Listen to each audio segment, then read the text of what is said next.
दोस्तों, आपने हमारे चैनल पर कई बार और कई वीडियो में गेस्ट टीचर का नाम ज़रूर सुना होगा। आपके मन में भी ख्याल आता होगा कि ये गेस्ट टीचर कौन होते हैं, ये कैसे बनते हैं, गेस्ट टीचर की स्थिति क्या है, इनके साथ क्या होना चाहिए। तो आइए आज की वीडियो में कम्प्लीटली गेस्ट टीचर्स के बारे में क्लियर करने वाला हूँ। पूरी वीडियो के साथ एंड तक बने रहें। हमारे सरकारी स्कूलों में दो तरह के टीचर्स हमें पढ़ाते हैं, एक गेस्ट टीचर, दूसरा परमानेंट टीचर। अब गेस्ट टीचर्स की एक बड़ी डिमांड हमें हमेशा देखने को सुनने को मिलती है, समान कार्य समान वेतन। यानी कि इनका कहना है कि हम परमानेंट टीचर्स की तरह ही काम करते हैं तो हमें समान कार्य का समान वेतन दिया जाए, समान सैलरी दी जाए। और दूसरी इनकी डिमांड है कि हमें परमानेंट किया जाए। क्या गेस्ट टीचर्स को सच में परमानेंट टीचर्स की तरह सैलरी दी जानी चाहिए? आखिर क्यों? क्या लॉजिक है कि आप समान कार्य करते हो, समान वेतन तभी तो मिलेगा। हालांकि कोर्ट का भी कहना है, सुप्रीम कोर्ट का आदेश है कि समान कार्य समान वेतन दिया जाना चाहिए। लेकिन राजधानी क्षेत्र दिल्ली में कोर्ट के इस ऑर्डर का भी उल्लंघन करते हुए पाया गया। सबसे पहले हम देखते हैं, आप जरूर डिसाइड करें कि क्या गेस्ट टीचर्स को समान कार्य का समान वेतन दिया जाना चाहिए। उससे पहले हम कार्य जानते हैं कि आखिर गेस्ट टीचर्स काम क्या करते हैं और स्कूलों में काम क्या होते हैं एक टीचर के। सबसे पहले यहाँ पे देखोगे तो टीचर क्या होते हैं भाई, क्लास टीचर होते हैं आपके स्कूलों में। इंचार्ज बनाए जाते हैं, बहुत सारे अलग अलग स्कीम्स के होते हैं, इंचार्ज होते हैं। लाइक एग्जामिनेशन का इंचार्ज हो गया, CBSE का इंचार्ज हो जाते हैं, लाडली योजना के इंचार्ज हो जाते हैं, जो एक्टिविटी के इंचार्ज हो जाते हैं, टाइम टेबल के इंचार्ज हो जाते हैं, साइंस के इंचार्ज है, मैथ के इंचार्ज हैं। तो यहाँ पर हम बात करते हैं कि क्लास टीचर, क्या क्लास टीचर सिर्फ परमानेंट बनते हैं? अगर हम बात करें गेस्ट टीचर्स की तो जितना काम परमानेंट करते हैं as a class teacher permanent को बनाया जाता है, सेम गेस्ट टीचर भी क्लास टीचर देखे गए हैं और उन्हें बनाया जाता है। तो भैया समान कार्य हो गया, परमानेंट टीचर्स भी क्लास टीचर बनते हैं और गेस्ट टीचर को भी क्लास टीचर बनाया जाता है। तो समान कार्य यहाँ पर हो गया। दूसरा हम कहते हैं इंचार्ज। तो जो भी इंचार्ज होते हैं अलग अलग टाइप के, लाइक मैंने कहा CBSE के इंचार्ज हो गया, टाइम टेबल के इंचार्ज हो जाते हैं, लाडली योजना के इंचार्ज हैं, साइंस एक्टिविटी है, मैथ एक्टिविटी है, हिंदी एक्टिविटी है, बहुत सारी एक्टिविटीज होते हैं उनके इंचार्ज बनाए जाते हैं। तो इंचार्ज भी गेस्ट और परमानेंट टीचर्स दोनों इक्वली ही बनाए जाते हैं। मतलब परमानेंट टीचर्स को इंचार्ज बनाया जाता है तो गेस्ट टीचर भी सेम इंचार्ज बनते हैं। तो भैया देखो, क्लास टीचर भी गेस्ट टीचर बनते हैं, इंचार्ज भी गेस्ट टीचर बनते हैं। टीचिंग, अब यह टीचिंग तो करनी है क्योंकि टीचिंग के लिए रखा गया है, तो टीचिंग तो चाहे वो गेस्ट हो चाहे परमानेंट हो सबको करना पड़ेगा। तो भैया टीचिंग की बात नहीं करेंगे हम। भैया हाँ ये कह सकते हैं कि हाँ दोनों करते हैं, समान टीचिंग करते हैं।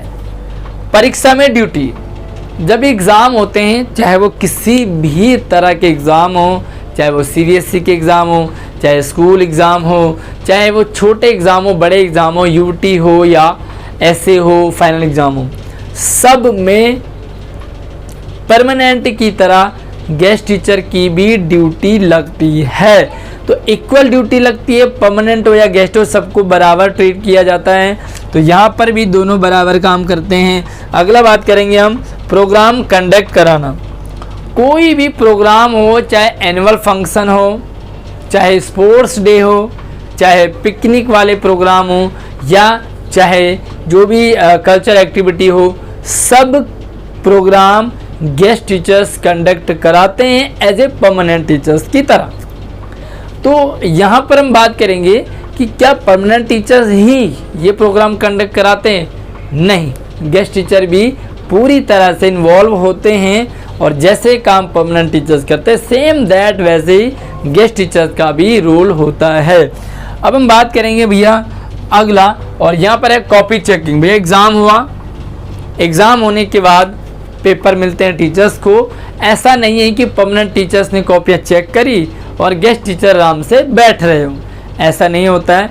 परमानेंट टीचर्स कॉपियाँ चेक करते हैं तो गेस्ट टीचर भी सेम कॉपियाँ चेक करते हैं, मतलब इक्वल काम बांटा जाता है, राइट। दूसरी बात करेंगे रिजल्ट बनाना। तो भैया जब एग्ज़ाम में ड्यूटी लग गई है, प्रोग्राम कंडक्ट करा दिया, कॉपी बराबर चेकिंग करी, तो रिजल्ट बनाने में भी चाहे गेस्ट हो चाहे परमानेंट हो, दोनों तरह के टीचर इक्वल काम करते हैं। रिजल्ट बनाने का काम परमानेंट टीचर्स भी करते हैं तो गेस्ट टीचर्स का भी सेम रोल होता है, थोड़ा सा भी कम ज़्यादा नहीं होता है। तो यहाँ पर हम बात करेंगे कि रिजल्ट बनाने का काम भी परमानेंट टीचर्स और गेस्ट टीचर्स का लगभग बराबर होता है। अगली बात करेंगे एब्सेंटी पीरियड। मान लीजिए कोई भी किसी दिन कोई टीचर नहीं आता आपके स्कूलों में और उसकी जगह कोई दूसरे टीचर्स को भेजा जाता है, तो यहाँ पर परमानेंट टीचर्स और गेस्ट टीचर्स दोनों को इक्वल लगाया जाता है।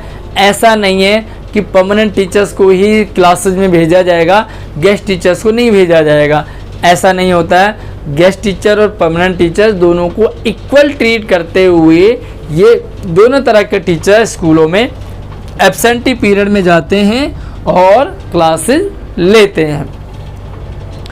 पीरियड की संख्या बात करेंगे तो भैया पीरियड में एक डिसाइड होता है कि एक टीचर्स को एक दिन में 5 या 6 पीरियड मिलेंगे और ये जाके पूरे हफ्ते में 25 से 30 पीरियड एक टीचर को मिलते हैं। क्या ये रूल सिर्फ परमानेंट टीचर्स पे लागू होता है? ऐसा नहीं है।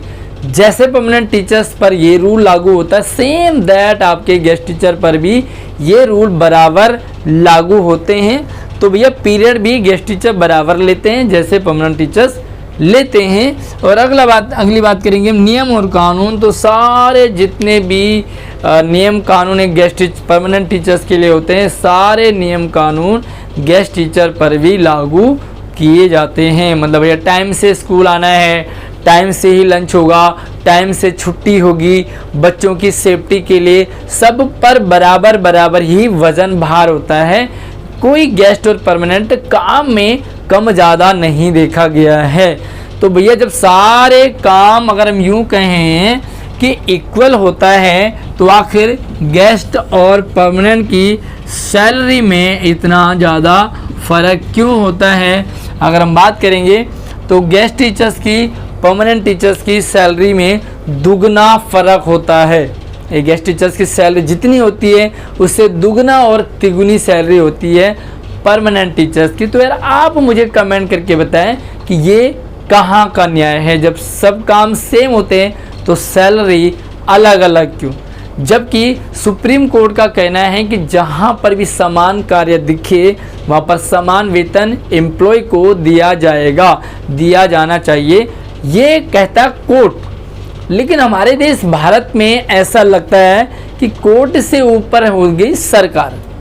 नॉर्मली हमने पढ़ाई करी है और पढ़ाते भी हैं और हमने सुना भी है कि सरकार के ऊपर होती है कानून व्यवस्था। मतलब कानून व्यवस्था सरकार की नहीं सुनेगी बल्कि सरकार सुनेगी कानून व्यवस्था की। लेकिन देश में क्या होता है कि भैया सरकार कानून चाहे कुछ भी कहे, सरकार को करना वही काम होगा जो उसका मन करेगा। इसका मतलब यही है कि कानून जो है ना उसका उल्लंघन कर लेती है सरकार, अपनी लॉजिक चलाती है और कानून में जो नियम हैं, जो सुप्रीम कोर्ट के नियम हैं, उनको किसी भी एंगल से फॉलो नहीं किया जा रहा है। बाकी आप मुझे कमेंट करके ज़रूर बताएं कि क्या गेस्ट टीचर्स की सैलरी समान होनी चाहिए, क्या इन्हें समानता का अधिकार मिलना चाहिए। समान की बात करें तो अभी फ़िलहाल दिल्ली के गेस्ट टीचर्स की 5 साल से सैलरी में बढ़ोतरी नहीं हुई है, जबकि कोरोना काल में काफ़ी सारे लोग इस तरह से परेशान हुए थे नौकरी को लेकर के, सैलरी को लेकर के। लेकिन गेस्ट टीचर्स की सैलरी में बढ़ोतरी नहीं हुई है। तो समान कार्य का समान वेतन मिलना चाहिए या नहीं? बाकी इस वीडियो को लाइक करके शेयर कर दीजिए। और गेस्ट टीचर्स से रिगार्डिंग अगर आपके मन में कोई भी डाउट हो, कुछ भी हो, तो आप मुझे कमेंट कर सकते हैं। चैनल को सब्सक्राइब जरूर कर लीजिए अगर आप पहली बार हमारे चैनल पर मिल रहे हैं। तो अगली वीडियो में मिलते हैं, तब तक अपना ख्याल रखिए। जय हिंद।